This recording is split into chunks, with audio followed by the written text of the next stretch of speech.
রাজীব কুমার যদি মুখ খোলেন তাহলে বিপদ। মুখ বন্ধ রাখার জন্যই এটা হচ্ছে পুরস্কার।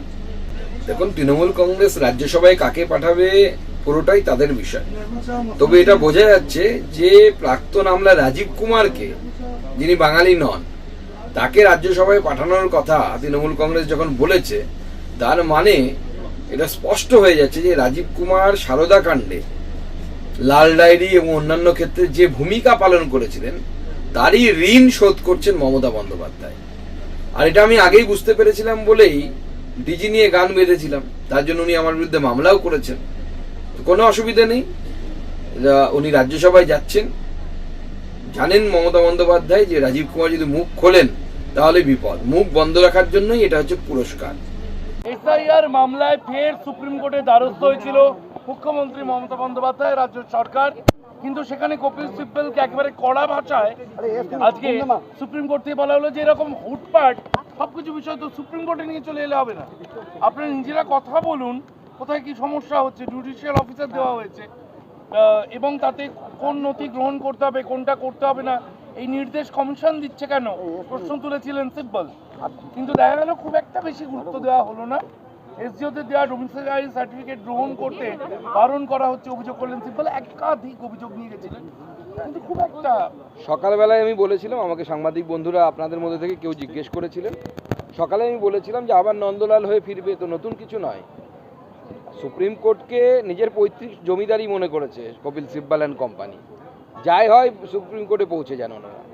তাই সুপ্রিম কোর্ট থাপ্পড় দিয়ে দিল, বুঝিয়ে দিল যে তোমরা দুধ ভাত, বাড়িতে চলে যাও, বাড়িতে গিয়ে কাজটা ঠিক মতো করে। এসআইআর তো হবে, এসআইআর হতে হবে। সুপ্রিম কোর্ট এর আগের দিনই তার মনোভাব স্পষ্ট করে দিয়েছে যে যদি এসআইআর কমপ্লিট না হয় তার কনসিকুয়েন্সেস কি হবে। এটা তো সুপ্রিম কোর্টের কথাই বারবার উঠে এসেছে। তো এই সামান্য বিষয় যদি আমাদের পশ্চিমবঙ্গের সরকার বুঝতে না পারে এবং ভাবেন যে কপিল সিব্বলকে প্রত্যেকটি হিয়ারিংয়ে 10 লক্ষ টাকা করে দিলে পরে উনি কেস জিতে যাবেন, অত তো সহজ বিষয় নয়। ভারতবর্ষের সংবিধান আছে, ভারতবর্ষের আইন আছে। দিল্লির আবগারি কেসে আজকে কেজরিওয়াল, মনীষ সিসোদিয়া সহ 23 জনকে বেকসুর খালাস দেওয়া হলো।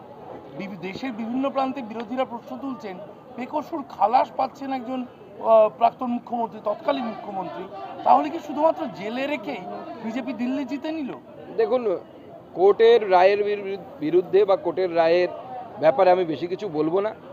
শুধু এটুকুই বলবো যে ভারতবর্ষে এরকম রায়ও হয়েছে, কোর্ট বলেছে একধারে দুর্নীতি হয়েছে, কিন্তু কে দুর্নীতি করেছে খোঁজা পায়নি। অর্থাৎ দুর্নীতির দায়ে যারা জড়িত বলে মনে করা হয়েছিল তাদেরকে ছেড়ে দিয়েছে। 2G স্পেকট্রামে এই ধরনের ঘটনাও ঘটেছে। অতএব আমি এই বিষয়ে বেশি কিছু বলতে চাই না। রাজ্যের এক বিধায়ক শ্যামল মণ্ডল তিনি বলছেন যে কেন্দ্রীয় বাহিনী আদতে রাষ্ট্রীয় সন্ত্রাস করতে আসবে এবং মহিলারা ঝাঁটাপেটা করবে প্রয়োজন। দেখুন, এই রাষ্ট্রীয় সন্ত্রাস শব্দটি পশ্চিমবঙ্গে হচ্ছে বামপন্থীদের তৈরি করা, বামপন্থীদের সৃষ্টি করা, তাদের দ্বারা ব্যবহৃত একটি শব্দ।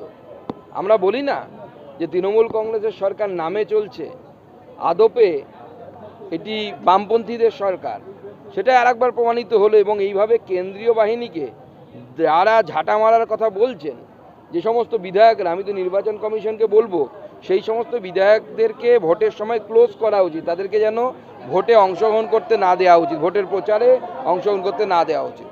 এখন মানুষ ভয় পাচ্ছে, কারণ পশ্চিমবঙ্গে যেভাবে জঙ্গি ধরা পড়ছে এবং দিল্লি থেকে বা অন্যান্য সংস্থার, কেন্দ্রীয় সংস্থার আধিকারিকরা এসে জঙ্গি ধরে নিয়ে যাচ্ছে, বা পশ্চিমবঙ্গের বাইরে থেকে পশ্চিমবঙ্গের আধার কার্ড পাওয়া বা পশ্চিমবঙ্গে আধার কার্ড বানানো জঙ্গিরা ধরা পড়ছে, তা থেকে তো মানুষের মনে ভয় থাকবেই।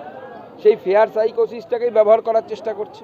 বেহালাতে দেখা যাচ্ছে ভূমিকম্পের পর একটা 2 দিন আগে বানানো রাস্তা পুরো বসে গিয়েছে। স্থানীয় বাসিন্দারা বলছেন যে পুকুর বুঝিয়ে রাস্তা হচ্ছিল, তাই 40 ফুটের গোটা রাস্তা বসে গিয়েছে। কলকাতায় তো পুকুর আর রাখবে না, এরা ঠিক করেছে। মুখ্যমন্ত্রীর ঘোষিত একটি প্রকল্প ছিল জল ধরো জল ভরো, সেটা পরিবর্তিত হয়েছে পুকুর ধরো ফ্ল্যাট গড়ো। মানে পুকুর ভরো, ফ্ল্যাট গড়ো, পুকুর ভরবে আর ফ্ল্যাট গড়বে, এই প্রকল্প চলছে এখন।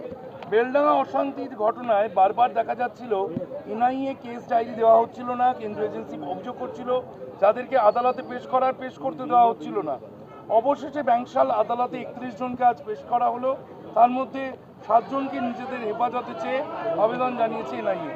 দেখুন, এনআইএর এই যে তদন্ত, এই তদন্ত রাজ্য সরকারের মন মতো হয়নি। মানে রাজ্য সরকার প্রথম থেকেই তাতে অসহযোগিতা করছে এই যে কোর্টের রায়, যে রায়ের ফলে এনআইএ তদন্ত পেয়েছে, তা রাজ্য সরকারের মন মতো হয়নি। কারণ রাজ্য সরকার ভেবেছিল বাঁচিয়ে দেবে যারা অভিযুক্ত তাদেরকে, তো সেই বাঁচানোর কাজটা হচ্ছে না, সেই জন্য বারবার তারা এই ধরনের বাধা দিচ্ছে। কোনো বাধাই কাজ করবে না। যারা ধরা পড়েছে, ওই যে বাঘে চুলে 18 ঘা বলে না, এদের 36 ঘা ভুগতে হবে।